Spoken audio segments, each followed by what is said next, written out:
Good morning everyone. देखिए, आज आपके सामने एक नई सीरीज स्टार्ट हो रही है जिसमें हम पढ़ने जा रहे हैं वैदिक मैथमेटिक्स। तो हम वैदिक मैथमेटिक्स के ऊपर बहुत सारी चीज़ें, शॉर्टकट्स क्या बन सकते हैं, हमारे कैलकुलेशन को फास्ट कैसे कर सकते हैं, इन्हीं सारी चीज़ों की चर्चा करने के लिए आज जुड़ चुके हैं। तो बहुत शानदार सीरीज़ होने वाली है ये। तो प्लीज़ आपसे एक ही रिक्वेस्ट है कि भाई जो भी चीज़ आप पढ़ोगे इन वीडियोस के माध्यम से, उसके लिए आप पेन पेपर ज़रूर ले लीजिए, क्योंकि एक एक शॉर्टकट्स आपकी नोटबुक में यदि नोट हो जाएंगे तो बार बार प्रैक्टिस करने से ये सारे शॉर्टकट्स आपके दिमाग में 100% प्रिंट हो जाएंगे। तो चलिए बिना किसी देरी के हम स्टार्ट करते हैं और बहुत शानदार सी ट्रिक आज के वीडियो में देखना स्टार्ट करते हैं। वीडियो बहुत शॉर्ट होगा और आपको बस एक छोटा सा ट्रिक सिखाने का प्रयास करते हैं हम। तो कुछ बेसिक मल्टीप्लिकेशन आपके सामने लगाए गए हैं। यदि आपको ये मल्टीप्लिकेशन आते हैं तो आप बना सकते हैं। हमने बस बेसिक मल्टीप्लिकेशन में कुछ शर्त रखी हुई हैं। जैसे आपके सामने फर्स्ट एग्जांपल दिख रहा होगा, 47 को 43 से मल्टीप्लाई करना है। ये एक सर्टेन नंबर कुछ पैटर्न को बिलोंग करते हैं, इस पैटर्न को पकड़ने की ज़रूरत है। जैसे 46 है, यहाँ 44 लिखा हुआ है, यहाँ 77 है, यहाँ 79 लिखा हुआ है। सेम 82 है जिसको 88 से मल्टीप्लाई करना है, 92 को 93 से मल्टीप्लाई करना है। ये कुछ पैटर्न यदि आपको समझ आ रहा हो तो मैं आपको थोड़ी सी हेल्प करता हूँ जिससे आप ये चीज़ें और अच्छे से समझ पाएँ। यहाँ यदि हम बात करें बेसिक फंडामेंटल की, तो बेसिक इसमें रूल्स क्या लग रहे हैं, वो बेसिक रूल्स को मैं आपको समझा दूं। भाई रूल्स सबसे पहले आपके पास ये लगने लग रहा है कि हमारा जो यूनिट प्लेस है, यूनिट प्लेस जो आपके पास है इसमें कुछ कंडीशन है, और दूसरा आपके पास टेंस प्लेस, ये जो टेंस प्लेस है आपके पास इसकी कंडीशन है। बस दो ही। अच्छा, यूनिट और टेंस प्लेस क्या होते हैं? जैसे मान लो आपके सामने लिखा है 23, तो हम इसमें दो प्लेसेस देखते हैं। This is called a unit place and this is a tens place. जो आपके पास पहला अंक लिखा हुआ है इसको हम इकाई अंक बोलते हैं। भाई यूनिट प्लेस को इकाई अंक बोलते हैं, और ये हमारा हो जाएगा दहाई अंक। तो मैं आपसे कंडीशन में क्या लेके आ रहा हूं कि भाई जो यूनिट प्लेस है या फिर इकाई का जगह है, इकाई अंक की जो जगह है, हमें सिर्फ ये दो बातें देखना है, और दहाई अंक की जो जगह है इन पे हमें बात करना है। हिंदी इंग्लिश दोनों का हम विशेष तौर पर ध्यान रख रहे हैं। तो देखिए इनमें कंडीशन क्या है। तो बेसिक इकाई का अंक हमेशा समान होना चाहिए या फिर सम। तो मैं आपसे बोलूंगा दोस्त, उनका जो योग है, या मैं बोलूं बच्चे सम इज ऑलवेज 10। हमेशा और हमेशा उनके इकाई अंकों का जो योग है वो हमेशा कितना होना चाहिए? 10 होना चाहिए, तभी ये मेथड लाई करेगा। जैसे फॉर एग्जांपल यदि आपसे कोई बोल दे कि भाई ज़रा मुझे 7+3 करके बताओ, तो आप बोलेंगे सर 10 आएगा। मतलब मैं इसकी बात कर रहा हूँ। ये यूनिट प्लेस यदि हमारे पास दो नंबर हैं जिनका योग हमारे पास कितना आना चाहिए? 10 आना चाहिए। जैसे मान लो 1 और 9 लिखा है, तो ये पेयर हमेशा 10 का ही बनना चाहिए। हमारी शर्त सबसे पहले यही है। अगली कंडीशन, टेंस प्लेस। भाई जो टेंस प्लेस आपके पास नंबर है उसका हमेशा सेम होना जरूरी है। यहाँ पे वो हमेशा सेम होना चाहिए, समान होना चाहिए।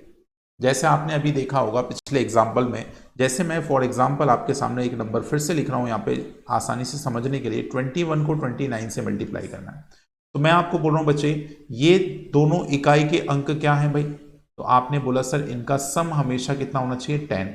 अच्छा, ये दहाई के अंक हैं, तो दहाई के अंक हमेशा और हमेशा समान होना चाहिए। तो ये दोनों कंडीशन यदि फुलफिल हैं तो हम क्या शॉर्टकट बना सकते हैं उसको जानने का प्रयास करते हैं। तो भाई इस स्क्रीन का आप स्क्रीनशॉट ले सकते हैं, फिर हम पूरे कैलकुलेशन को कितना फास्ट बना सकते हैं ये आपने सोचा भी नहीं होगा। ये स्पेशल टाइप ऑफ नंबर्स हैं जो पेपर्स में कहीं ना कहीं देखने को मिलते हैं। तो चलते हैं हमारे एग्जाम्पल्स की और जानने का प्रयास करते हैं अब करना क्या है। सिंपली भाई बात इतनी सी करना है कि जो भी नंबर आपके पास गिवन हो मेरे दोस्त, आपको सिर्फ और सिर्फ उस नंबर के यूनिट प्लेस को मल्टीप्लाई करना है। तो 7 को जरा 3 से मल्टीप्लाई करें तो कितना आ जाए? 21। पूरा कंप्लीट नंबर आपको यूज कर लेना है।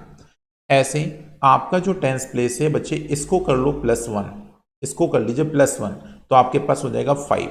कोई भी एक नंबर को बढ़ा सकते हैं क्योंकि नीचे भी सेम है ऊपर भी सेम है। तो भाई 4 को 1 प्लस करें तो 5, और इन दोनों का मल्टीप्लिकेशन कर लीजिए। 5 4 होता है 20, तो इसके आगे 20 लगा दीजिए। ये लीजिए आपके सामने आंसर लग चुका है।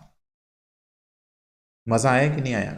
यदि मज़ा आया तो भाई वीडियो को एक बार लाइक ज़रूर कर लें, राइट। बहुत शानदार तरीके हैं, क्योंकि आसान सी बातें यदि आपको नहीं मालूम है तो आप कंपटीशन में बहुत पीछे जा सकते हैं। फिर से देखिएगा भाई, 6 को 4 से मल्टीप्लाई करें तो कितना हो जाए 24। पहले सामने सामने मल्टीप्लीकेशन, फिर आपके पास इस नंबर को +1 कराइए तो कितना हो जाएगा 5। 5 को 4 से मल्टीप्लाई किया कितना हो गया 20, 20, 24। That will be the right answer. Hope so आपको आइडिया बिल्कुल क्लियर हो रहा होगा। तो जरा मुझे अगले क्वेश्चन का जवाब बताइए, जरा मुझे कमेंट करके बता सकते हैं, राइट, या फिर अपने दिमाग में सोच के अपने माइंड में रिजर्व कर सकते हैं, और जब मैं आंसर लिखूं तो आपका आंसर बिल्कुल मैच हो जाए मेरे साथ। देखिए 9 को 1 से मल्टीप्लाई करें तो 9 वन जा 9 होता है, लेकिन एक दोस्त ध्यान रखिएगा, हमेशा जो मल्टीप्लीकेशन होगा वो डबल डिजिट का होगा, तो बच्चे इस नंबर को 09 लिखना होगा। और उसके बाद यदि 7 को +1 करें तो आपको पता है सर 8 होगा, और 8 इंटू 7, 8 7 जा 56 होता है, तो आपने 56 यहाँ लिख दिया, 09 ऑलरेडी आपके पास पहले लिखा दिया, और ये आपके सामने आंसर लग चुका है। बोलिए, बहुत आसान है मेथड, बहुत शानदार तरीका है, आपको सुन के और देख के बहुत मज़ा आ रहा होगा। तो भाई इस नंबर को मल्टीप्लाई कर लीजिए, 8 2 जा 16 होता है, ये आ गया 16। फिर भाई 8 को +1 करें तो 9 हो गया, +1 करना है बस, हमेशा ध्यान रखिए किसी भी नंबर को, और मल्टीप्लाई कर दीजिए, 9 7 जा 9 8 जा 72 हो गया, 72 16 आपके पास राइट आंसर बन चुका है। एक लास्ट एग्जांपल आपके सामने है, इस लास्ट एग्जांपल को समझ लेते हैं क्या है भाई। पहले इन दोनों को मल्टीप्लाई करा दीजिए, ये आपके पास 16 बन गया, 9 को +1 करा दीजिए, 10 बन गया, 9 इंटू 10 कितना हो जाएगा 90। That will be the right answer. आप सभी बच्चों को ये सारे एग्जाम्पल बिल्कुल 100% समझ आ गए होंगे। तो प्लीज़ ये जो सीरीज अब मैं जो आपके सामने स्टार्ट किया हूं भाई, ये आपके कैलकुलेशन को ये समझ के चलिए, हाथों पे लेके आने वाला है, दिमाग में लेके आने वाला है, पेपर और पेन की ज़रूरत नहीं पड़ेगी। तो बहुत शानदार यदि आपको सेशन लगा हो, बहुत शॉर्ट बाइट्स आपके पास होंगे भाई, इन बाइट्स को आपको बहुत आसानी से एब्जॉर्व करना है, और आपको अपने नॉलेज को बढ़ाने का काम करना है।